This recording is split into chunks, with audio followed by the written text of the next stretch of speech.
We've been around for 14 years. We're literally at the Interstate Battery building, right down the road, 75 and 635. So we're not that far down, taking about 15 minutes to drive. And I'm your business development manager. What that means is I'm kind of your high-powered customer service. You send a client over to me and something's going great, let me know. I'll go pat the consultant on the back. Something goes wrong, call me up. I'll go kick it in the knee and get it fixed. Kind of the job that I do.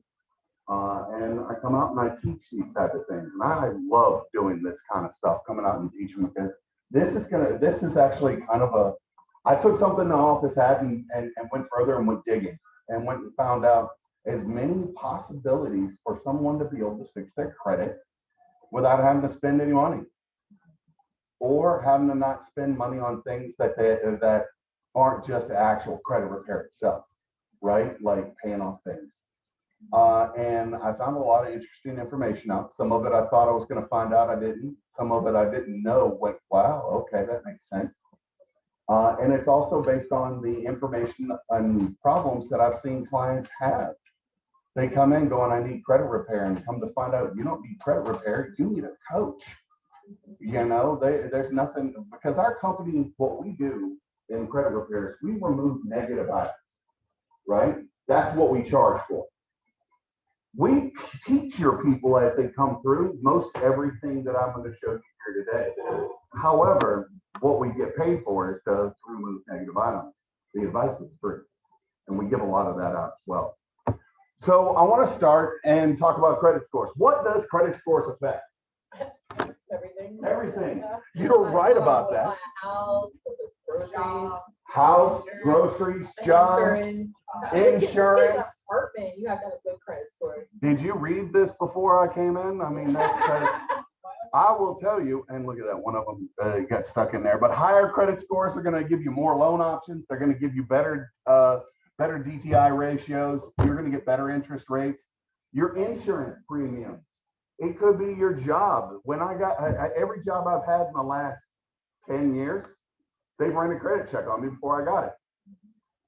Now, granted, I've worked in credit for 10 years, but most of the people I know that aren't working in a daily job, this is part of their, you know, when I say a daily job, I mean a 9 to 5, one of those jobs where you just got to be able to do the thing, right? But if you've got any kind of job where they're expecting you to handle anybody's information, you're going to get a credit check. And the last thing there is the big thing that I think we all agree with, which is they qualify for higher loan amounts. And in this economy right now, not even economy, the market that we have for housing right now, that's important, right? So we got to kind of lay down a few things first.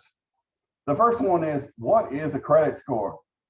And I know some of you are laughing at me for bringing this up right now, but what I want you to realize is that this class is something most people have never seen. Most of your clients, when you talk to them, don't even know what a credit score is. 300 points for breathing. 400 for breathing. You get 300 points for breathing, right? Yours ranges from 300 to 850. By the way, the lowest credit score I have seen to date is a 301. I had a 420. And I looked at that credit score and just stared. I've seen as low, other than that, I've seen a 380. And you have to work at that. Yeah. You really do. You have to fall from a real far height. You got to be a 700 to an 800 credit score to get to a 300. Because everything's got to go bad at the top. And that's what's happened with both people I've seen in the 300s. Both of them were 700 to 800 credit scores. Everything was going on great. And they had a major issue in their life. That is the only way I've seen to get there. My credit was stolen. Or the credit was stolen. That is another way. This is, I kind of call the credit score the key to opening up the lenders, right? This is the key to opening up, finding out what, even if you can get a loan, you have to have a certain credit score before the loan officer will even have a real conversation with you, right? So this is that key to get in. And it's just a 3-digit score. However, what it does is it tells them how worthy you are for credit. Now, worthy seems to be a rough word, so let's change it. The lower the score, the higher the risk you are for defaulting. Under, I want to say, a 600, you have a 52% chance to default. Think about that for a moment. How many of y'all would look at somebody and hand them a large chunk of money that has a 50% chance to pay? Probably not, right? But here's the unfortunate fact, and I'm just going to state this. Most of the clients you have are going to have some credit problems. Even if they've never done things badly, they're going to have some credit problems. Most people don't know what their credit is or how to deal with their credit until they do one of two things. They go to buy a house, they go to buy a car. And at that point in time, they get turned down.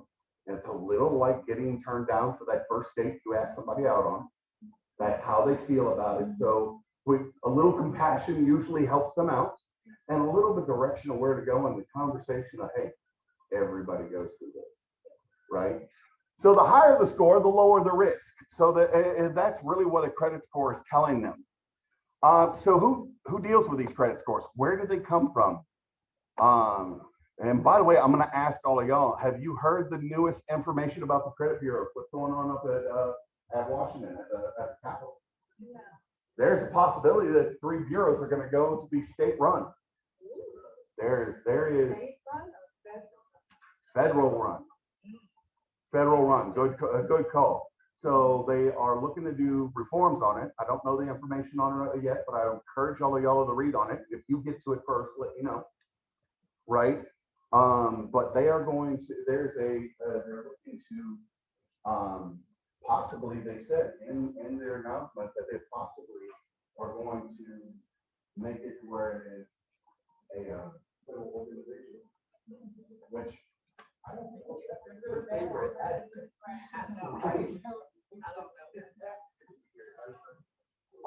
No, I haven't got the time frame. I just saw the announcement Friday. Oh, you got, of course you do. You talk to me a lot of times. So the 3 big companies are Equifax, TransUnion, and Experian. These are the 3, and when your clients go, where do my credit scores come from? I actually had this conversation with a partner's client this morning. Lady and this grandmother and her grandson are trying to buy a house, right? They didn't even make that up. Because grandma doesn't want to live in an apartment anymore, and it's trying to help her grandson who is willing to take her in and work with her. And she's trying to do all the help on this. She had no idea who Equifax, TransUnion, and Experian are. Now, each of these companies are getting data from vendors, right? From different companies that you go and get credit from. They all get different data. Did you know they charge people to report to them? Yeah. That's the reason you may have a credit card that reports to TransUnion and Equifax, but not Experian, because the company doesn't want to pay all 3, right? So you have those type of things. So you get different scores because they only use the information they're getting from the companies that are paying, send it to them. That came across twice. So I'm going to kind of break. We talked a little bit about the credit score and fair, good, bad, that type of stuff. I want to kind of break it down a little bit because, again, your clients, they're not always going to know this kind of information. The FICO score, which is the most common one that you see used. This is your score range, 300 to 850. Anything from a 300 to a 639 is considered bad. That's about a 52 I was wrong earlier. It's actually to a 639 is considered bad. It's a 52% chance of failure is what they expect. From 640 to 679, that's when you're getting into fair. Now you'll notice that 680 is where conventional loans tend to start out. That's where good credit starts as well. 680 to 719 is going to be good, and then 720 to 850 is the best. Now here's a fun fact for all of us in here. In real estate, what's the highest credit score we care about? No, not 650. 750. 750 is the highest that that you get. After that, there's no difference in the interest rates. Somebody goes, I got an 800 credit score. Great, you're good. Go ahead. Yeah, sort of. There are not a lot of those. There's actually 3 in the building. Yeah, we have. No, there are 3 in this building. Oh, in our building. Yes, ma'am. Okay, got it. I know all of them. Come on in. Welcome, welcome. So, a matter of fact, the only time that 800 and 850 really come into effect is if you're buying a car. That's where you get that 0%. That's about the only time that you got to worry about that. If you want something to eat, we got it back there. We're talking about credit, breaking down credit. And as we're going along, if you get lost, let me know. I can go back over things for you. Cool, thank you. So this is what the scores are going to be coming across. And this is what they're looking at when you see when loan officers see the score. This is the kind of the thoughts they're having when they first look at them. So I want to talk about things that don't matter for your credit score. Now, I'm not going to say some of these may not matter for your loan, but for getting a credit score, these things are not taken into effect. And the way they're not taken into effect is your credit score is an algorithm. It is a computer program, and it is adjusted based on what kind of industry you're in. But your age, your gender, it doesn't care. Your race, marital status, like I've said before, who you married, how you got married, how much money you make, where you've lived, and who you worked before, they don't actually care about it. The number that comes out the bottom doesn't take any of that into a factor. Now, yes, ma'am. You've got a question. I love it. Go. So, working with a client, they were about to get married, and my other has a great credit. And with research, correct me if I'm wrong, but it's based on both parties. And you'll weigh it down, right? You can like weigh down. Yeah, you can weigh down. You cannot weigh down your significant other's credit unless you're in joint accounts. That's okay. The lender, if they apply for loans together, right. That will make it a difference, but right. This is just the score itself. Now, like I said, some of these things will affect, and I love it. By the way, anybody's got a question or wants to add something, I'm the guy that you can do that with. I love it. I love these conversations because I'm very, what is it? Socratic is the method that I believe in teaching. Everybody has something to add. So don't feel bad about asking or bringing up. No, you confirm. Yeah, you confirm my understanding. Yeah. Loan would. You could be turned down because your significant other has a much lower credit score, and that is when you get into the loan process. You're absolutely right. And that really is a big thing in the state of Texas because we are a community property state. And because of that, and when you're married, they can at all times take in your significant other's debts and income. One more question. So, if you, let's say you're married, and just one of them wants to apply for the loan, that's acceptable? It can be depending on the loan officer and the loan that they're going for. DA loan. Yeah. Oh, that's fair. But they can apply for the loan and do just something in the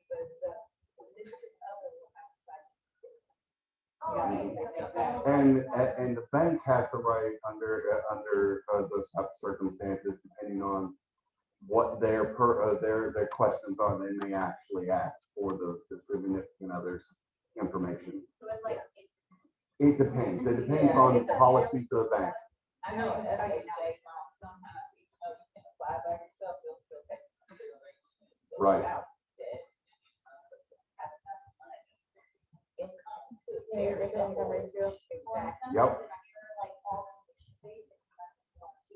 Yeah, over the last 2 years. why, yeah, so put them on the loan with your mom. So they kind of like, who's on there? Well, all things. Yeah, yeah, in the state of Texas, whether you're, even if you, let's say I buy something my wife doesn't know about and I get a deed without her name on it, in the state of Texas, and it was bought during the marriage, it still has hers. There's reasons for that. Yeah. So these are the things that are not taken in a score, but as we just talked about for a moment there, we're talking about the key to open the door to get to the loans. Once you get to the loan, some of this may be part of your loan process, and that's something that the clients may not be able to differentiate. And this is a good way now that we've kind of talked about it. When your client brings up this problem, it's now an easier answer. Hey, we used your credit score to open the door, but because this is a community property state, we have to take both into account, even though it doesn't matter on here. That was fun. I really enjoyed that. Thank you. So how are credit scores calculated? This is the breakdown of the Fico score, which is the most common use. How many of y'all knew there was multiple Fico scores? A couple of you. So FICOs, I know there's at least 16 because I know 4, 8, and 16 are the most common used ones. Why, I don't know what's in between the other ones. But I do know that 4, I believe 4 is consumer, 8 is mortgage, and 16 is auto. And this is The Vantage score, and it's from all 3 bureaus. Yeah. And that one's really kind of become your consumer number, is where that's starting to happen. So yeah, there is. So based on what industry you're in, it's the FICO score they're going to use. In the auto industry, repossessions of a car and late pays are a big deal. Whereas in mortgage, they don't actually care that much about a repossession other than it's another collection. But if I've got a foreclosure, that makes a big difference to somebody who's trying where you're trying to buy a house. So they really do have a difference. That's what the difference in those are. So this is what it's chunked up into, and we're going to kind of break all this down as we go through. And what I'm going to go through starting here, when we get into the next slide, is at the end of it, I'm going to talk about how you can affect each one of these. Some are easier to affect than others, right? And I actually, if y'all mind, I'm probably going to go a little bit into the ones that are hard and why they're hard, so you know that I'm not just pulling somebody's leg. So your payment history, this is what I like to call your report card. This is the number of times you paid versus the number of times you were late versus the number of times you didn't pay, right? So it's kind of your report card. And that's 35% and the largest chunk of your credit score, right? The amount owed is, in my opinion, a little bit of a misnomer and statement. Amount owed, let's say amount of utilization. How much of your credit have you used? If I've got $100,000 in credit and I've used 25,000 of it, I'm only at 25% utilization. It's not hurting my credit score. But if I get to 31,000, I'm over 30%. Now it's starting to hurt my credit score. Pretty bad. Yes, ma'am. So are you going to also touch on like don't have credit because you can't utilize the access to? I have a whole thing for you on that. And at the end, I will actually run through how to get somebody from a 0 to a 720 in 2 years. And want to know how I know it works? Because one of my best friends, Beth, who is 27, asked me to help her at 25, and she bought her first house, $175,000. She is an officer for Fort Worth, and she bought her first house just 2 months ago. She walked in there with a 720 credit score from 0. There was nothing on her credit history. And it can be done. It's actually some ways easier to start somebody's credit than it is to rebuild. In some cases nowadays, at one point in time, that wasn't true. So I will be going over that. And I love that question. So amount owed is how much? Yes, ma'am. Go ahead. So utilization, what percentage to help? 30% or less. Okay. Preferably close to 0 as possible when you're buying a house, but be under 30. You have a question? Oh no, sorry, it was more of a comment because it's one of those things where it's like I don't understand if they're like, okay, yeah, you can have $1,000, but please only use $300. Don't go over that. Yeah, right. Otherwise, I'm gonna start deducting things on you. Right. I just don't understand that. So that actually goes into trends, and I'll talk about a couple of trends that denote things that are coming up. And a matter of fact, I'm going to hit that one right here because I've got a real solid trend that I can show you that answers this question. And give me, I mean, that one I got. Length of credit. This is how long you've had a credit card, right? And I bring a show and tell item here today, and I'm going to talk about this a little more. I'm going to tell you that this is the most valuable card in my possession. It's $250 card. And it is the most valuable card. And when we get the credit amount owed, I'm going to tell you why that dorky little card is so important. Not just in cards, you know, I think it's what it was here. Because we started selling on that. Mm-hmm. This one that we bought in 2000, we had a lot of credit chase with it. Right. And whenever we got 61,000, we just used that line of credit. Well, we sold it. No. It wasn't bad because we were just trying to sell it, but the length of credit and the amount. You're right, and I'm gonna tell you why it hit you so hard and how you can keep that from I happening. mean, yeah, it was easy. We fixed it, but I never thought that it would go down. It went down over 6 points. Yeah, We You're paid lucky. off. yeah, like say, Yeah, 30 or 40. Well, the line of credit wasn't used that much, you know, but it was used. And when we sold the house, but it's like we sold the house, we paid off the one and the line of credit. so you According- think it's great. So to tell you what, how much that can affect you, that card right there is worth 115 points in the credit score. If I cancel this card, I lose money. It's a First National Bank card. So that's your first credit card. Know how much something is. A model, I have a model that I use on that. Sorry, how much the credit points are worth? So, There's a model I paid for. So that one's a model, but as far as the percentages, you can usually use the percentages to get a good idea. They usually stand pretty strong. So length of credit, how long is your oldest credit? That's an important statement.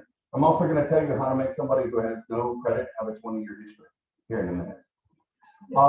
yeah. Open some eyes. New credit. This is your inquiries. Does anybody know the difference between a soft credit check and a hard credit check? What is it? Well, it does cost you points, but what is the actual difference? When is it a hard credit check and a soft one? When they actually pull it. Well, no, I can pull your credit right. I can help you pull your credit right now and it won't have your credit at all. Someone else, like the lender or something, pulls it. If I pull Ah, it, you said the important word, the lender. Anytime you're going to get a financial benefit, whether it's an item, a service, a loan, whatever it is, car, house, you're signing up for a phone service, anything like that. Anytime you're going to get a financial benefit from it, it is a hard credit pull. If they're going to increase your credit limit, it's going to be a hard credit pull. So question, Yes, ma'am.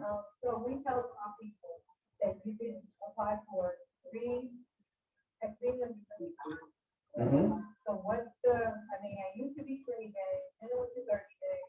How much is it? 45. Okay, so. And we're going to talk about the term deduplication. That's the word you're looking for. It is a credit-only word. I've never found it anywhere else, but it's called deduplication. And I called that it wasn't real the first time somebody told me that. Back in the day, when I first started real estate, every time. Oh yeah, absolutely. Even if you wanted to see it. And the FTRC path is what makes that difference. Mixture of credit is the number of counts. Yes, sir. Sure. If you go to a consumer site and pull your own credit report, i.e. Score Safety, i.e. Apple Card, anything where you're pulling your own credit, that's a soft credit pull. Another one. Anybody ever got a? And we're gonna get a little further in this in a minute. Anybody ever got the pre-approval letters? in the No, email? all day. You hate those things, right? So what they've done is they've gone to a bureau and they said, I want everybody with a 600 to a 680 credit score in the 75006 area. And they give them all the names. And that is a soft credit pull. Yeah, I like that look on his face. Say, oh, by the way, if you want to get rid of those letters, all you have to do is make 3 phone calls. You call the 3 bureaus and tell them you no longer want your information to be given out to a solicitation, and they will not send your information out anymore. So you can get rid of those letters. That's how you do that. People like to call it. Tonight, as soon as it's man, quit talking. Another one is if they pull for your car insurance or for your job, both of those are considered soft pulls. Where it might be the job one might be the only one that's kind of conflicts with my typical rule, which is anytime you get a financial benefit. But they don't count that one this year. Mixture of credit. We're going to talk about, there is a formula for credit that has been seen to be the best numbers. We're going to talk about that a little later, which we need to add a little more information to show y'all before we can get into that. But let's start with payment history. Payment history is your biggest part of your credit score, right? Back up. No, back up. Thank you. All right, so we're going to start about how you positively affect your credit, your payment history. You make sure you have at least one open active account that reports to all 3 bureaus. If you have nothing reporting to a bureau, you both get a 0. It's kind of like high school. I'll turn in your homework. You don't get anything for it, right? And that always is kind of an interesting thing because I've had clients who started out with low credit scores. We removed all the negative items and suddenly they had a 0 on a bureau because they didn't have any positive reporting to that bureau. Where we'll talk about how to fix that in a bit. Pay all your active accounts on time. The most common accounts to report on a month-to-month basis: home loans, auto loans, personal loans, your student loans, and your credit cards. These are the ones that are going to report every month to your bureau, right? So these are the ones that you can affect. The positive side. Anybody need to write any of that down? Do I need to wait? Awesome. So how do we, you know, I said there are certain ones that report all the time. Here's some things you're going to probably think report and don't. These things don't help your score positively at all. Your rent, cell phone, internet, cable, electricity, your auto insurance, even though you have to pull your credit now for your auto insurance, it doesn't help your score any because they don't report. Your cell phone, all of this doesn't report to your credit report on a positive side. What I mean by that is they don't report when you're paying on time. However, they can hurt you because if you miss paying things, they will then report you for your late or your collection. So these things can't help you, but they can hurt you. No, it's not. It really honestly isn't.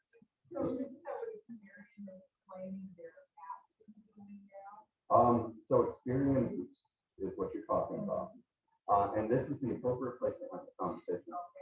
Experian Boost is what she's talking about. You can use Experian Boost. You can use a few other things to be able to report your bills to your credit. Now, initially, can it help you? It can help you unlock the door. Yes, please. I've talked to almost a dozen loan officers about this, so I'm going off opinion of people who do deal with loans on a daily basis. What I've gotten from them fairly unanimously across the 12 is that the initial score they will take. So if it helps your score and then it will help. But once you get through that, those type of things are not taken into effect for your for a positive and most of the time not the negative side of your determining your loan. So you may open a door you can't walk through. Does that make sense? Yeah, I remember the positive. Well, the reason you haven't heard positive, you read deep into them. Well, I got my credit score up and they went to the loan and they turned me down for a loan. Well, what's happening is you're opening the door. It unlocks the door, but the moment you walk in, some guy throws you back out on your ear like you're the wrong person in the wrong time period in the wrong places. It doesn't matter. They don't care. Yes, ma'am. Also, it's good to check with your lenders. Yes. Because it depends. So if your client is on a low moderate income, making below a certain level, your lender might accept to take it. That is actually true. But only special circumstances. No, all banks do. I think all banks have some. It's called CRA, Community Reinvestment Act. So all banks have a responsibility to invest in communities that they serve. So all She's not a plan. I promise. She doesn't want to have, no, she is the agent, but she is also a bank manager. I love that. Thank you so much. And every day I learn something new. So as a matter of fact, to be honest with you, I've got a client that literally puts everything that he has on his credit score.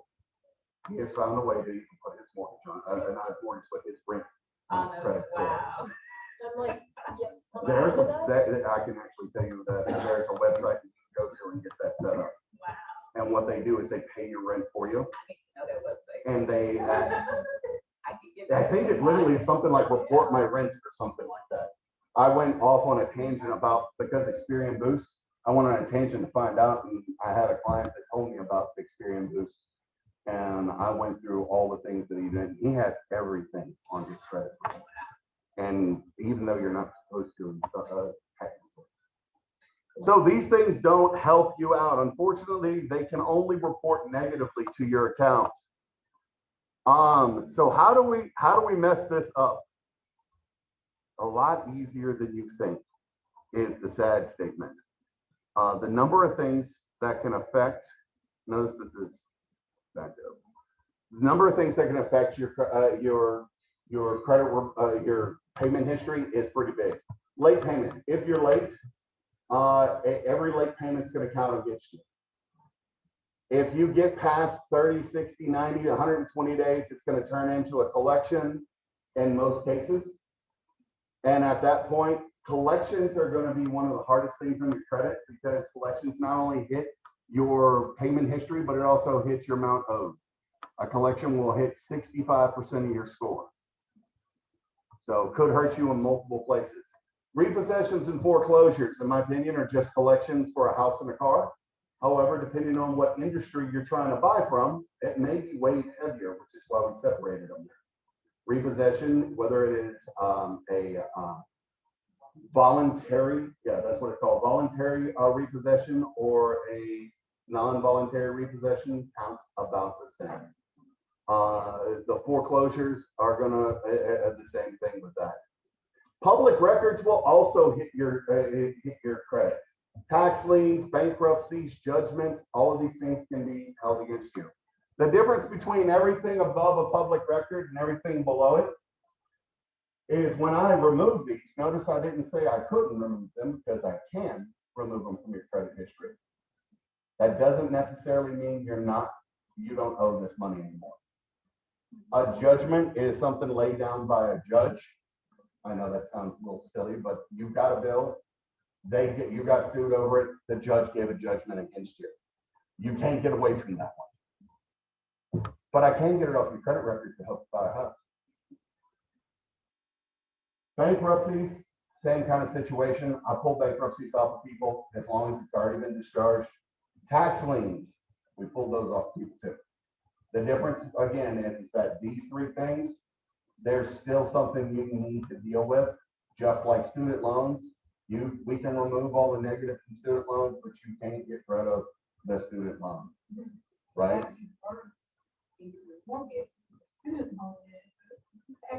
In some cases, yes, it is. We should call the IRS so that we can make up a figure range. Students with the loan, you can't even get a real estate license.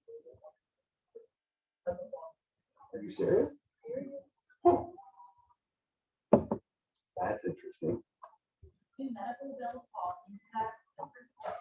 So I can actually answer that one. They go into functions. They say medical bills won't hit your credit. Most hospitals will not do it, but if you have doctors or private insurance or anything like that, if there's a bill that they send you like 30 days later, and they're like, oh, we actually didn't cover this, you need to go ahead and send that 3-4 months later, this is collection. Depending on the bank. Yeah. Not all banks will count the medical. Yeah.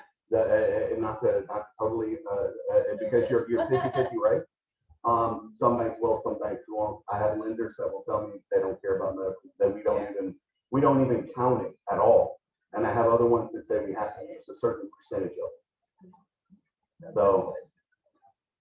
Most of the time, it's still affect the score, but it won't stop you from getting them. They may ask for some more information about it, details. That's true. You know, what the story is behind it. You might get audited on it. Yeah, but I've never had it affect somebody. It'll affect your credit, absolutely. It'll affect your initial score, but if you can unlock the door, it won't affect your loan. Does that make sense? Yeah. So that it will affect your score because it is a collection and a late pay, all typically, so it affects both your history and your amount owed. But once you get in, if you have a high enough credit score to get in, some loan companies don't care and some do. That's where it does. So does it affect your score? Yes. Does it affect your chance to get a loan? Not always. And that's the hard part about credit scores to separate when it's affecting a loan and when it's affecting the score. So how do we affect this? The Fair and Accurate Credit Transaction Act, FACTA. FD. Yes. Yes, I am right. I got that one right on the net. There are two of them that have very similar acronyms. Says you have the right to have 100% correct and accurate credit report.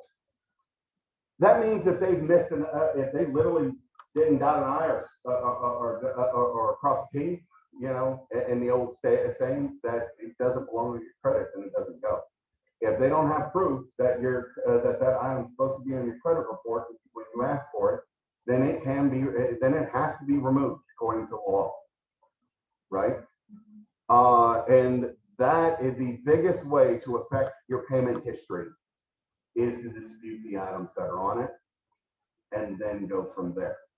I will tell you, and this is where I told you I'll tell you what's hard and what's not. This is the hardest part to do. I got a client. Let's say you got 10 items, 10 late pays and 2 collections. Not that bad, right? Well, that's 3 letters, 1 to each bureau, 1 to the collection company, 1 to the creditor. 10, 12 total net derogatory items becomes 60 letters a month. Right? And you've got to respond to every response that comes to you, which means you could be responding with 120 letters a month. And you got to keep up with all of that. You say you.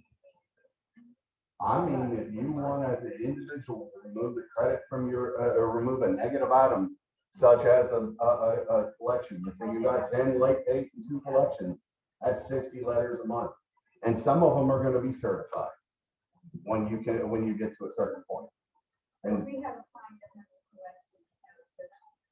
Is there, I used to understand the use of the funding. There was a time that they expire. 7 years. Okay, so 7 years. So if we posted at 6 years, we will say to them, don't touch it because. Well, a couple of things on that. In the state of Texas, you'll hear this statement a lot from people in other states where if you talk to a collection agency and admit to the debt, it restarts the time. That is true in every state that I know of except for Texas. That does not happen in Texas. That's an important before I keep going. However, the 7 years is from the last date of activity. That means if you started a loan in 2014, you quit paying it in 2018, your fall off period is 2025. 7 years from the last payment. So activity. Last date of activity. So what And is the activity? that could be you calling in to ask for a payment plan. Oh, no. So that could be that kind of thing, depending on the rules and what is involved in your contract. That's a big. If it's at 6.5 years, if they're going to buy before that time period, I'm going to get it and fight it. Most of if they're not going to buy before that time period, you don't need to. It'll come off, but that doesn't mean it doesn't go away. You could end up having what I like to call zombie debt. Collection companies, your debt falls off, and then the collection company tries to throw it on your credit report again, and then they come after you, and they will threaten you, and they legally shouldn't be doing that, but they will do that. So if you don't dispute the items on your credit reports, you are leaving it open. The problem is it's really hard to do. Can you do it? Absolutely. Anybody who says they can't fix your own credit and remove those is lying to you. However, I hope you have I hope you want a second job, because that's what it's going to be. This is what we specialize in, by the way. This is what we do. We remove these negative items. We do this part for you, for your clients, I mean. And all they have to do is 2 things: pay their bills on time and upload the responses to us, so we can respond to them for them. That's all your clients got to do. If they do both of those, and of course not get extra collections and stuff, which is along with paying your bills, we can remove the negative items. Now, going on to the next part here. Any questions before I leave payment history? And thank y'all so much for being so brought into this today. This is very amazing. So amount owed is 30% of your credit score. How do you positively affect it? This is stuff that that should be, in a lot of ways, something you think about. How do you positively impact your credit scores? First one, pay your credit card balances as close to zero as possible. Any balance on there is going to affect your credit a little bit. Over 30% is going to hurt your credit. You want to be under 30% to start with, and then work your way to zero. Yes, ma'am.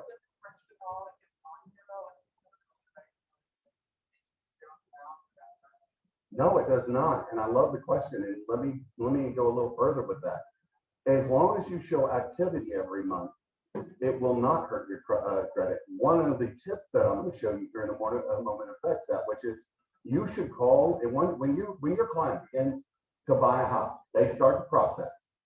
One of the things they should do when they call the credit card companies, they should call all of the credit card companies anymore, is ask if they have an inactivity clause, which means an activity clause means, let's say I got a $10,000 credit card and I don't use it for 3 or 4 months.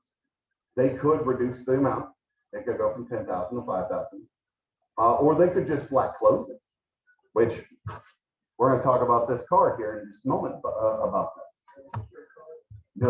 No, it's not. It's actually not a secured card, and you still won't raise the limit on it. It is. He's looking on the card. He wants to know about the card. So what? Oh, and there are a couple more that go along with that. Credit cards are one of your most influential parts of your credit score because they are a revolving account. Okay, and we're going to talk about that in a minute. That means an account that once you pay off the debt, you can take it again and again and again, so it never goes away. Whereas your installment loan, which is what a house loan was, that our friend was talking about, what was your name? I didn't catch it.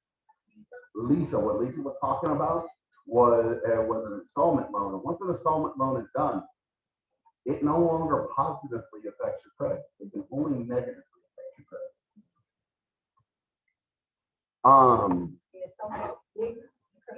Oh, they can be, absolutely. Why would that? Oh, this is what I was talking about the main kind of people like ours are early is because we essentially didn't honor we didn't have it will still, even if you pay it off in your right number of payments, it'll do the same thing.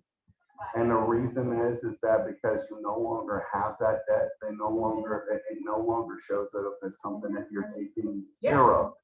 So you're no longer responsible for it. So they don't know what your responsibility level would be with it.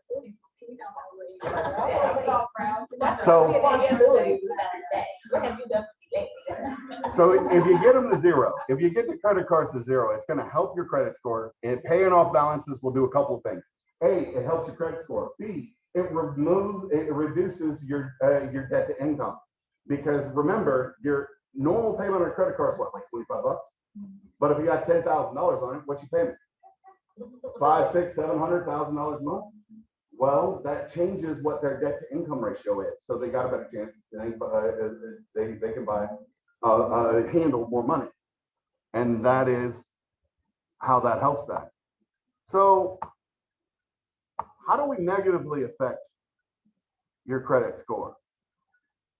Your amount owed. Well, carrying any balance on your credit card at all is going to affect your score. Over 30% will do more. I will go back to that number again and again for you, by the way. Acquiring new installment loans will hurt it because a credit card has a $10,000 limit and a zero balance, right? So you're doing 0% utilization. Well, when you get a new installment loan, like how many of y'all have had somebody who lost a house because they bought a car? I hear this story all the time. Being somebody who talks to hundreds and thousands of loan officers and realtors, I think the number 2 or 3 reason people lose homes is because their credit score goes up and they're like, I'm going to need a new car. And they buy a new car and they don't get a house. because it tanks their credit score, because you bring $10,000 onto your credit and $10,000 is used up. So it affects your overall amount of. Yeah, even that inquiry makes lenders nervous because they don't know what you're out there doing. Absolutely.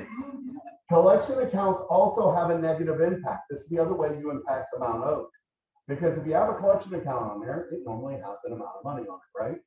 Well, they have to take that into the figures, considering that you're supposed to be paying it off, so it can affect your score and your loans.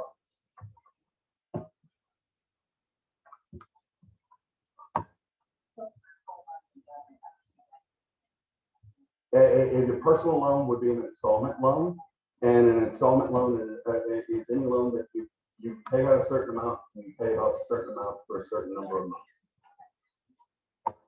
All right, so some of the tips on this one, and you definitely want to write some of these down. The first thing that I would say, contact your credit card company and find out their report date. This is one of the 3 things I tell people to do when they're going to start getting ready. And I have a sheet I'll send you that will have all the tips on it. Thank you so much. So contact your credit card company. Find out when their report date is. So if you ever heard somebody go, well, I paid that off and it's still reporting on their credit report? Well, that's because they paid it off on the 30th and the credit card company reported it on the 27th. Sure, they paid it off on time. It'll show up on the next credit report as long as they don't add anything to it. So one of the first things I tell people to do is call and find out what date they report and pay 2 days ahead of that. Before the data report, if you're trying to do it, pay before the data report. This is how big this can be. I had a client call up, and when I pulled his credit, he had no delinquents, no negative items whatsoever. He had 6 credit cards, 2 installment loans. Perfect mix, right? His score was a 640. He had a $10,000. Remember the client I told you about was paying everything on his credit card? This is him.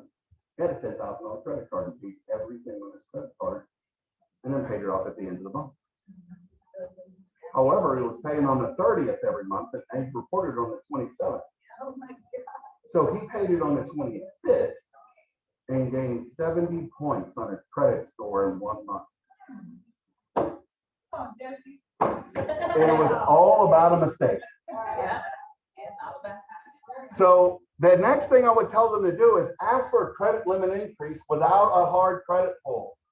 By increasing your credit limit, you'll reduce your credit utilization on the card. You want to be under 30%. Let me explain this a little more in monetary. Let's say you got 2 credit cards. One's $1,000, both of them are $1,000. You got 500 on both of them. You call one of them up and you say, hey, can I get a credit limit increase? They say, yes, you've been with us for a while. Here you are. You're at $2,000. Your utilization on that card went from 50% to 25%. Now you know you need to pay the other one down first, and it's an easy way to get credit boost. If your client only needs a few points and he's got one card that's like $500 to $1,000 to $2,000, and he's got it close to halfway or more, go to the credit card company and ask for a credit limit increase without a credit or hard credit. If they'll do that, you may get a 10, 15, or 20 point jump for nothing. If you do have, yes, I have a thing for you. I have a little thing that you can hand to all your clients and tell them, do this. Start out with this. This is what the classic things you need to do to make sure your credit's in the right place. I'm gonna email that to everybody because I didn't bring a physical copy, and I'm sorry. If you do not have a credit history, yeah, the one figure you asked about this. Yeah. I'm going to give you your first hint right here. Okay. If you don't have a credit history, oh, that's a touch screen. That's awesome. If you don't have credit history, get at least 2 secured credit cards. All right, you're going to get 2 secured credit cards that need to do 2 things about them. They do not need to have a credit check. You're going to get a secured credit card. Don't get one that does a credit check. It's just that plan. If y'all need to know where to find those, send me an email, I'll send you a link to 2 of them, right? I have credit cards that are not connected to me. I don't make any money off of them. This is not me selling them. Yes, ma'am. She's like, yeah, I do see these secure accounts too. there you go. And that they report to all, that's the other one. They need to report to all 3 bureaus. Do not get a secured credit card. I've seen a secured credit card, does a hard credit check, doesn't report to anybody. What good does that do you? That does you no good whatsoever. At least for the first 6 months, you're going to want to use those credit cards every month. Buy something cheap. Netflix, Disney Plus. Get a potted plant every month. There really is a plant a month club. Somebody jokingly told me, they said, well, send me something that I can buy every month. And I said, I went and found the weirdest thing I find, and it was exotic plant a month club, and send them to them. So these are the big tips I say on how to affect that amount owed. This is the fastest way to make it a difference in the ways that your clients are going to be able to do so. Now, the next thing we're going to talk about is linked history, and we're going to finally get to the card. So what is a length of history? It's how long your credit card, how long your credit is. Remember she was talking about that installment loan she kept pulling money out of. It was closer to a HELOC is what it sounded It like. was, well, it was the house mortgage, and then it was a HELOC. Okay. Line of credit. Right, it's a line of credit. So it's a HELOC type of thing. And you can pull a HELOC again and again and again and again and again. So it stays around for a very long time. Installment loans go away. So when they stop going, they stop reporting. Therefore, they no longer help your link to history, which, by the way, is 15% of your credit score. That's a big chunk. 15%. Think about that for a moment. At 700 credit score, that's 105 points you lose if you don't have your credit history. It's usually above about 5 years is where they want your link to history. So how do you positively impact it? Always have at least one credit card open. Installment, your installment loans, once you close them, they no longer affect your credit history. Well, Jesse, I really want to talk about this. Sure. Impact on buyers. Mm-hmm. They're buying a home. I mean, they're selling a home. Like I just said, buyer. Sorry. They do this over and over and over again. They're selling a home, and they're going to take that money to buy a new home. That's why I want to understand the home. And I have one of my old rent houses. So how do I stop their credit from going down? Because they're paying off a $700,000 loan and they're going to buy another house. So in that kind of case, it really comes down to utilization. When you pay off any big installment, you're going to have and I just had this conversation. And again, another one of those things I had to call a lot of loan officers about, right? Whenever you pay off a big installment loan, i.e. a house or an extremely expensive car, we're talking probably 50 and above, right?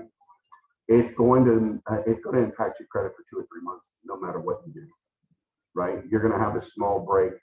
It could be anywhere from 15 to 30 points that it's going to affect, and it will come back up. There's no way to stop that from happening. So if they take the money that they sold the house for and pay off debt, I mean, that's what we ended up Well, doing. if you can't. Now, I'm saying if everything's perfect and you do this, it'll happen. Now, if you've got some amount owed and you got some collections and things like that, and you take that money and pay that off, you could keep your credit the same place, right? But let's take somebody with a perfect credit score, 850. Not that I've found very many of those. If somebody at 850 paid off a big loan, they're going to drop into 820s for a few months, no matter what they do, right? So is that an argument for actually buying a new home, for getting a loan? That is an argument to be able to get into that new house before you finish that sale or within a short period of time. Yeah, 30 to 45 days.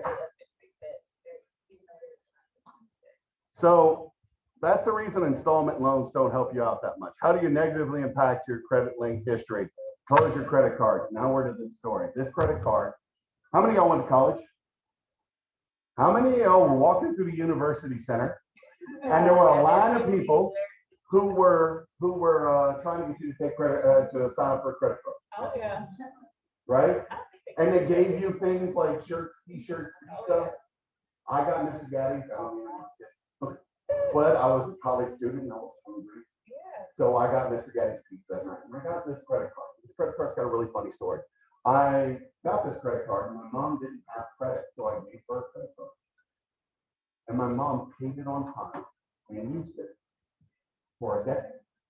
I, on the other hand, wrecked every other credit card I owned. Right? Every other credit card I own, I wrecked. And then I started rebuilding my credit, and about 15 years after I handed my mom this credit card, she had built up her own credit. And she goes, by the way, here's your credit card back. And I went, what do you mean? The card's 23 years old. This one's not, but the account is. My next oldest credit card is 7.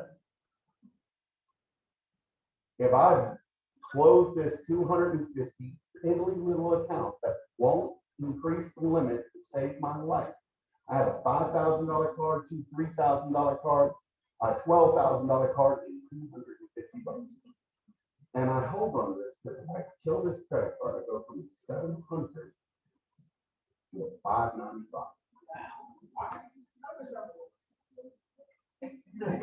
Think about that for a moment. That's stupid. I will get a full 15% hit on my credit score because that's my oldest account. Shouldn't you repair it, Mr. Repairman? Not, I can't repair what's not there. I can't repair the history. I can remove negative items. I can remove mistakes, but I cannot remove what's not there anymore. I can't make them start it back up. And that's the only way you would be able to fix that. Now, are there chances to be able to start an account back up? Yeah, but not really. I paid off 5 cars at one point in time in about a 7 to 10 year period because I worked in the oil field when I was younger. Very large, you could climb rigs. I was rare. Made a lot of money out there, and I paid off several cars. I bought my mom a car, I bought myself a car, I bought my wife's car, and all of that. Literally, I was that idiot. When I paid them off and I went to buy another car, I didn't really have anything left in my credit history because I had gone to college and messed up my credit, right? And I said, but I paid off 5 cars, and they looked me right in the eye and said, doesn't matter. We don't know what you're doing right now. Huh? Yeah. Am I opening a few eyes on a few things? Are you getting something out of this today? Well, that's why it's so key to do those education and let people know because there's nowhere else. I teach this class. I promise you, this needs to be taught every high school. Even the beginning, there is no good reason. You do the videos. I have the class already. I'll talk to you about that. Yeah, I have a class of the same one we talked about earlier. I have a version of it.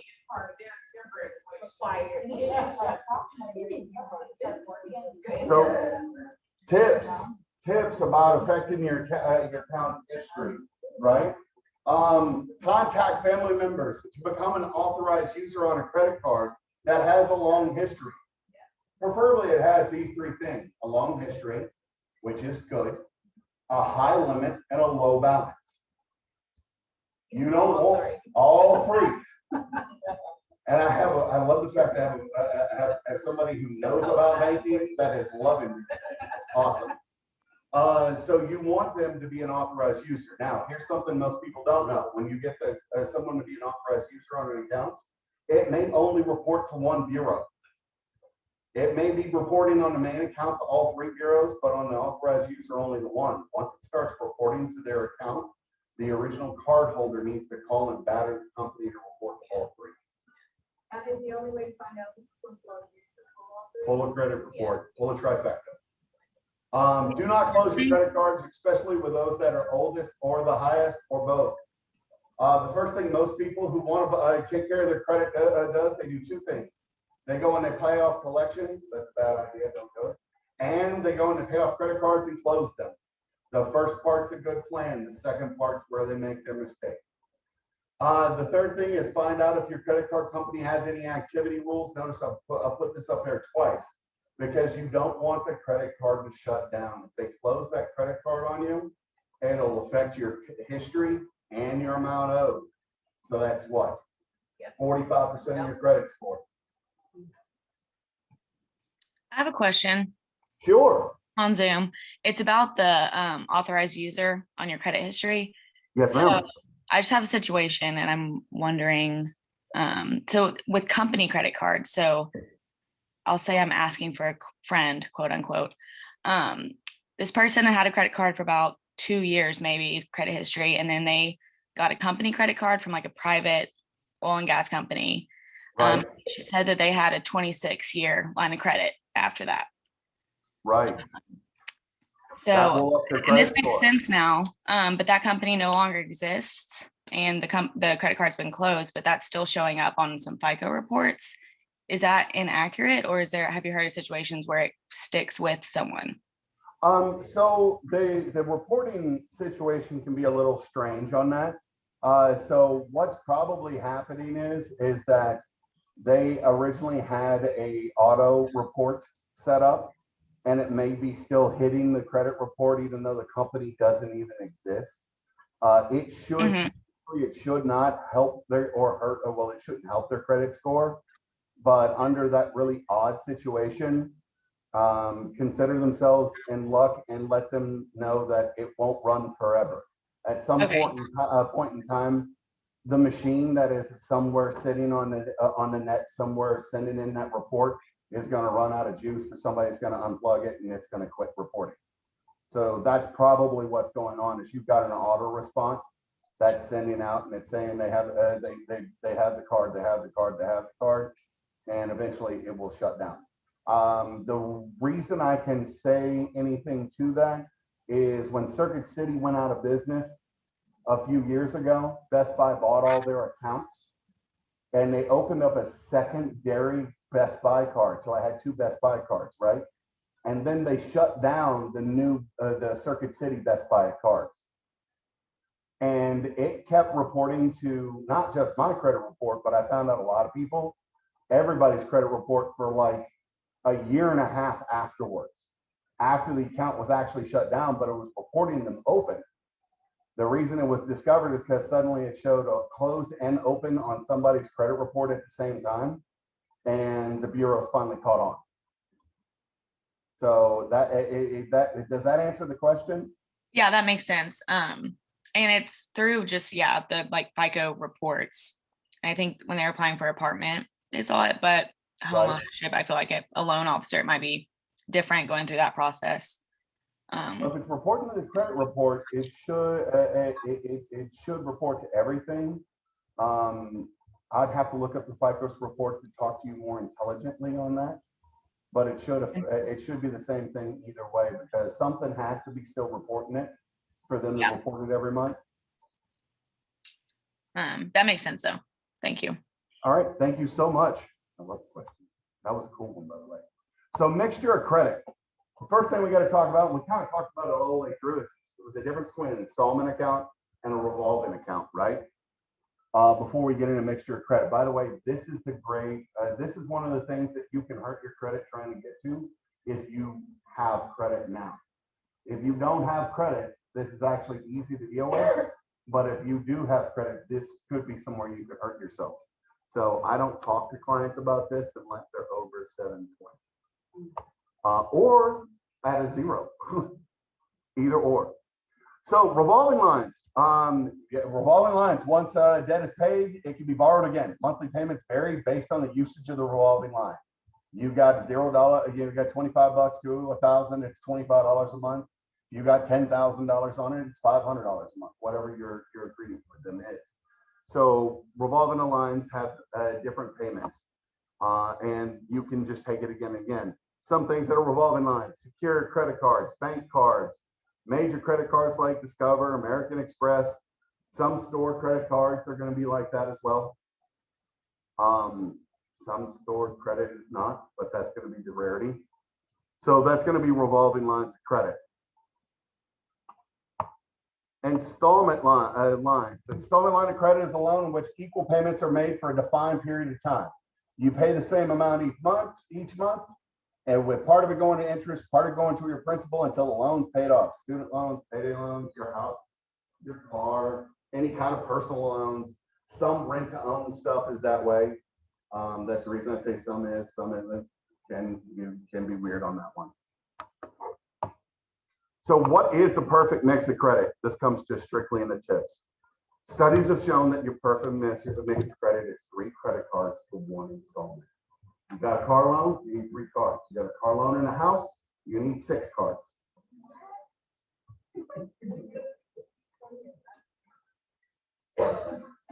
Not if they want you to pull credit. That's where they want you to show the responsibility. The point for the average person is not to get into debt. The point for credit score is how do you handle debt. That's what I want to see. So just because you took out a credit card, you never use it, that's not attractive to me as a lender. Because I want to see somebody who's actually using the credit, because that's the only way I make money. Is by the interest that's charged on that. So if you've already shown that you don't use credit, why do I want to take the risk and get you another credit? Where are you this? And Because I have more discretionary income.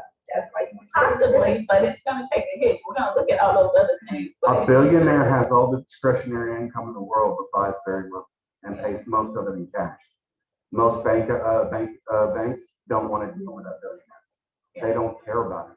He's worse than a beggar on the side of the road to a bank office. except for now, when people get money into the Well, there's the difference because they're making some money. No, because my margin is small.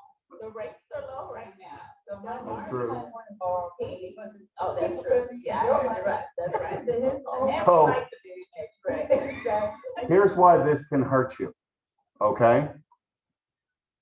Don't get into debt, which is 30% of your credit, to get the right credit mix, which is 10%. That's a 20% net loss. You get that now. That it is one of those things. Now, the last one we're going to talk about here is, sure, I can. No, there's not a whole lot to credit mix. That's it. I like that.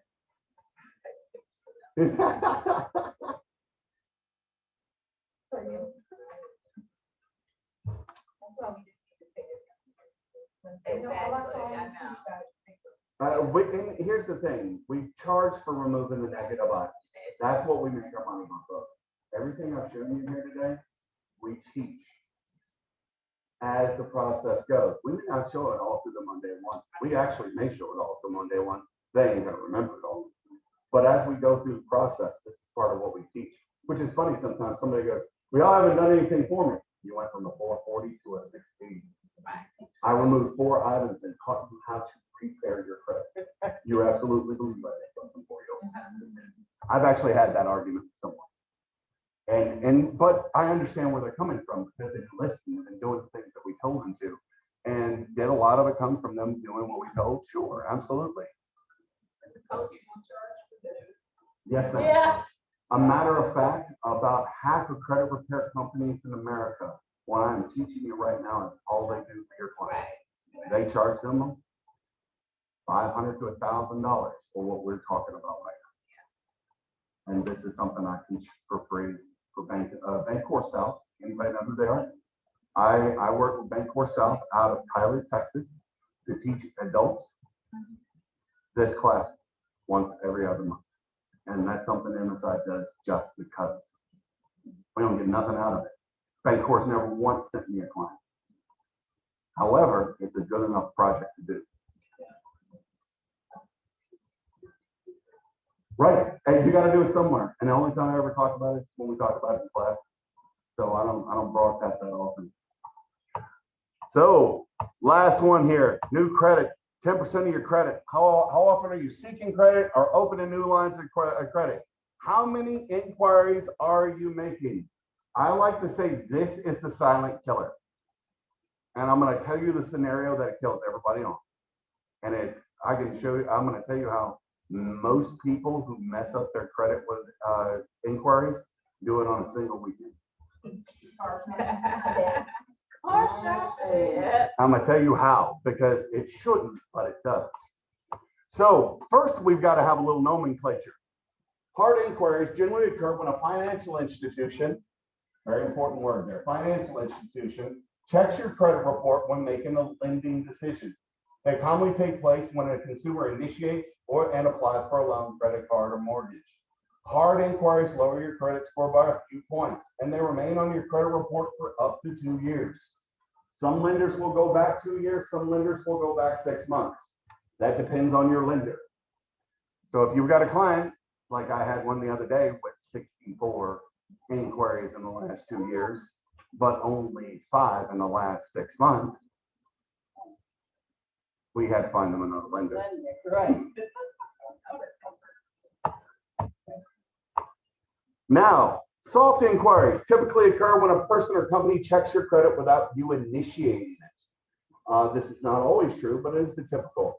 That includes a potential employer checking your background through your credit, pre-approved credit card offers. We talked about those a minute ago. Insurance credit checks, checking your own score from a consumer side. Did you know at one point in time, I think until the 80s, or early 90s, if you checked your own credit score, it dropped your score? Yeah, it doesn't, like Credit Karma, doesn't it actually drop your credit score, like, no? No, Credit Karma just lies to you a lot. Okay, what credit do you use to check your credit? I keep up with it with Identity IQ. They give out a Vantage score. And I will, let me put a couple of provisos around that. A Vantage score is not your FICO score. There will be a difference between a consumer report, which is what we pull for free. When I say free, for not hurting your credit, and any lending report, they're going to have a different calculation. So there will be some variation between the score that I see and the score that they see. That's normal. The other, that's really the main part, is that you will see a difference between, if I pull a consumer report, an auto report, and a mortgage report all on the same day, I'm going to hurt my credit score because 2 of those, and the second one, all 3 will have 3 separate and different scores than what I have.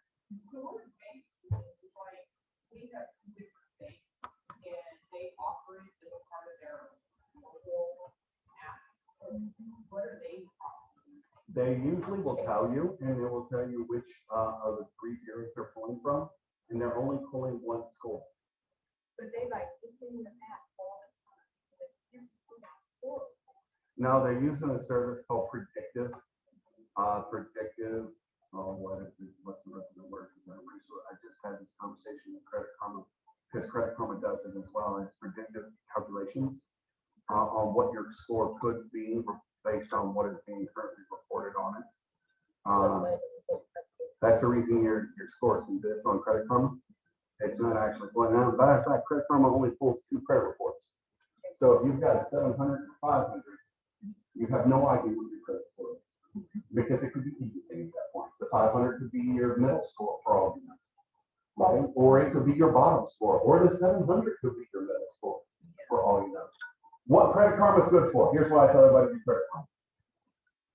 So in the 1920s, when they went mining down hole, they took canaries with them. And when the canaries fell over dead, they knew they needed to leave the mine because the humans next. Because there's been some gases that killed the bird. Right? This is true. This is so true. This is an actual story. Credit Karma is your canary. Credit Karma is your canary. When Credit Karma goes, oh my God, oh my God, oh my God, you go check your credit.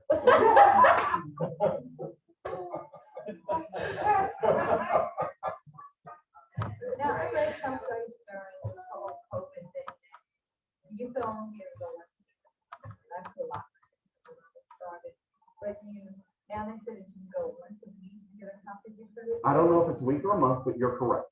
However, you've got to go to each individual bureau. And have you ever tried to take 3 individual credit reports and put them together? I'll go pay for that. What? Oh, you mean go pay for the I would rather go buy a tri-merge credit report then pull all three of them on my own and hunt down that account number, this, and this, that account number, this, and this, that takes forever. It is slow. So yes, you can pull your credit report, but they do not let you pull a tri-merge. You can go to each bureau and pull your credit report from them. And since all three are going to be different, and by the way, you don't get a credit score with that. So I'm just going to check, make sure that we scam or trying to steal my credit. Personally, I would go and get a credit. I would get any place that gives you all three and just pay for it, because in the end of the day, your life will be so much easier. Because having to hunt through, I got 16 pages on my credit score. I don't want to hunt through 48 pages to find three that match, right? And then do that 16 times. So that's my thought on it. So why is this, and I'm gonna put my contact information up here, and hopefully she's coming back because I have something separate for her, and if y'all want to stay for it, I'll tell everybody how to do it. So why is inquiries the silent killer? So when you go to an auto dealership, when they run your credit, 3 to 4 of the 8 inquiries they make are going to be to auto loan people. They're going to do a personal loan, they're going to do a secured loan, and something else typically. Could be anywhere from 6 to 8 people that they put your name to every time you apply at an auto dealership. That is what I see on average. And if I could pull out the credit reports to show this to you, which I legally can't, you would be amazed. So how you ruin your credit in the afternoon? Go to 4 or 5 different places. And when they say, well, let's go pull your credit. By the end of the day, you have 16 or so. You'll actually have 8 to 10. If you go to 4 places, you'll have 8 to 10 actual hard inquiries. Why does this ruin your credit? Remember earlier when I said there's improvisos around everything and trends? According to the statistics that are out there, a person who has 8 hard credit inquiries within the last 6 months usually goes bankrupt within the next 60 days. Damn. So why you're wondering why when somebody went out and just checked out cars one weekend and the mortgage company goes, oh no, that's why. 60 days, 8 of them in the last 6 months. Now that doesn't seem like a lot when you think about it, and sometimes it's not. But your percentage chance to go bankrupt in 60 days is, when they're looking at it, for that individual to go bankrupt is huge. And that's the trend they're looking at when you're looking at that on inquiries. That's the reason when I have clients, I'm like, you inquire for debt when 3 people talk to you. When I say, okay, and then you go check it with your realtor, and you go to your loan officer, and the loan officer says, I'm not an idiot. That's when you pull something on your credit. That really is what I tell them. Don't just trust me, talk to everybody there. After you own a home. Do not buy a car before you buy a house. You'll never get the home. No big purchase, anything over, I don't know, $10, $50. Don't buy anything. A real good statement is don't buy anything big before you buy a house. Even if your car breaks down and dies, go rent one until you buy the home. It will be cheaper in the long run to pay $50 a day to rent a car for 6 months than it will be to buy one. Because of what happens to your credit score. Because if you do get lucky and you do still get the house, your rate is going to be way higher. And you're talking what, 15 to 45 years? You'll pay more for that car than you would be to rent a car for 6 months over the time period of the loan of your house. That's a crazy statement, isn't it? She coming back? No? Okay, so I will try to find out from her, and if somebody knows her, then do this. So here's how you get, good. Well, I don't know, but you know her better than most people. So how do you get somebody from 0 to a 720 in 2 years? It takes a little bit of a lot of trust on their side and a lot of vigilance. The first thing they do is when they first start, they're going to get 2 credit cards, and they need a little help. They're going to get 2 secured credit cards. They need to be credit cards that don't have a credit inquiry and report to all 3 bureaus. All right. The first month they're going to pay the annual fee, because every one of those credit cards have an annual fee, usually 30 to 100 bucks, depending on what they are. I have 2 that are around 30 to 40 bucks. You start with those 2. Yes, ma'am. No credit inquiry. I have 2 cards that don't do a credit check for a secured card. So why can they not do the check? Because you're handing them a secured card is anytime you hand them the amount your maximum is.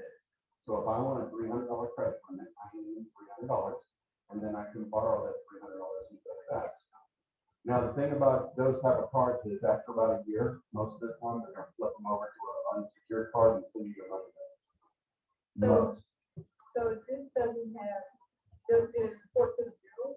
That's why I was saying they need to have no credit check and report to all 3 bureaus. I have 2 cards I can tell you about that. I know of some others that have similar. The next thing you know and need is find a family member or a friend who will put them on a credit card. The 3rd credit card, remember we need 3 to 1, right? A 3rd credit card needs to be an authorized user account that is 10 years old or older. Right? So when that card first gets reported, it will probably only report to 1 credit bureau. The moment it gets reported, the original cardholder needs to call in and beat up their card company and make them report to all 3 bureaus. All right. Then they need to go get a personal loan after about 6 months. They need to pay back and use it every month for the next 6 months. Those 3 credit cards, all 3. Even if they're buying $20 of gas and pay on each one and pay them off. In 6 months. After 6 months, your credit score will start going up right there. Based on what we said. Now you're going to get to the right credit next, which is 3 to 1. You'll get a personal loan. And remember, I said 6 months in, it's a 2-month client, right? I want a 2-year loan. I want it to be small, $3,000 to $5,000. Nothing more than that. Maybe even 2,000. But find out a way to make sure it's a 2-year loan. Something like that. Like payday loan. See, I know these things, and you got a person right here who can guide you in this whole process. And I swear she's not playing. So they are. It will be the first pull. That's going to be the first pull on their credit, and that first pull really doesn't do a lot, right? We're trying to limit the number of pulls. We're not trying to keep them non-existent. We're trying to limit them. At that point, they need to pay everything on time for the next year and a half. And then you're going to have this really interesting 6-month window to buy a house. Because you now have 2 years of credit on your credit card and a 10-year-old credit card, which gives you sufficient credit history from most loan officers. You have 3 to 1, which is going to boost your credit. You have 3 credit cards that are all paid on time, which is going to boost your credit. And your credit history for 10 years is perfect. You will be sitting somewhere around 720 at the end of the 2 years of this project. You have 6 months to buy a house or a car to replace that personal loan. Because when that personal loan goes, you're going to lose some credit score if you don't have something to slide into place. So you have a 6-month window, and in the case of my friend, she bought a $175,000 house and walked away with 2.85%.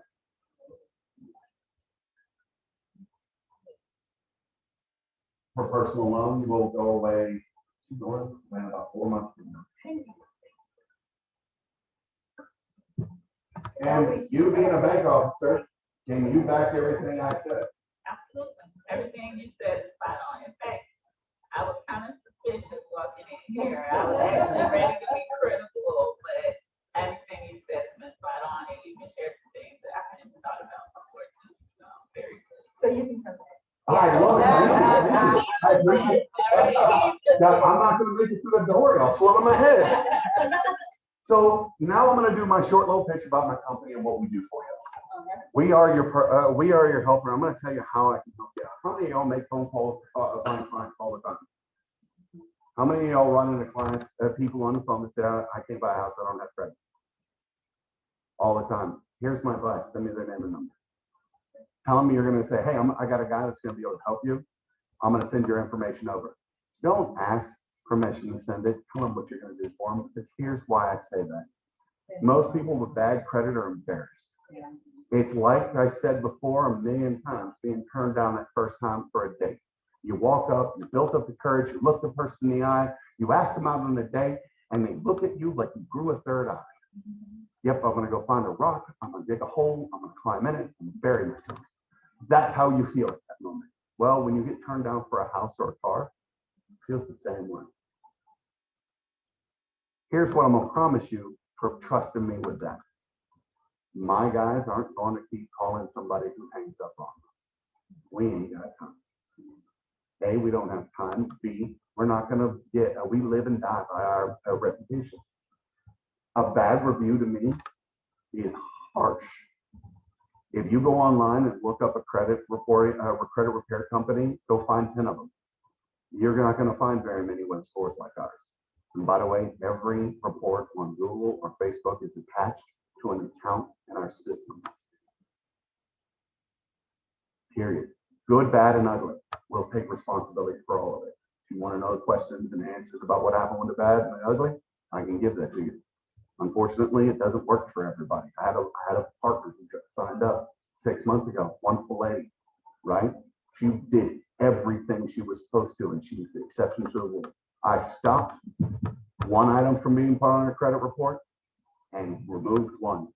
And I looked at her and I said, ma'am, I told her this morning, this conversation happened yesterday morning. I said, ma'am, I really think because none of this is validated, give it 2 more months. And I'm going to return your entire initial investment to you as well.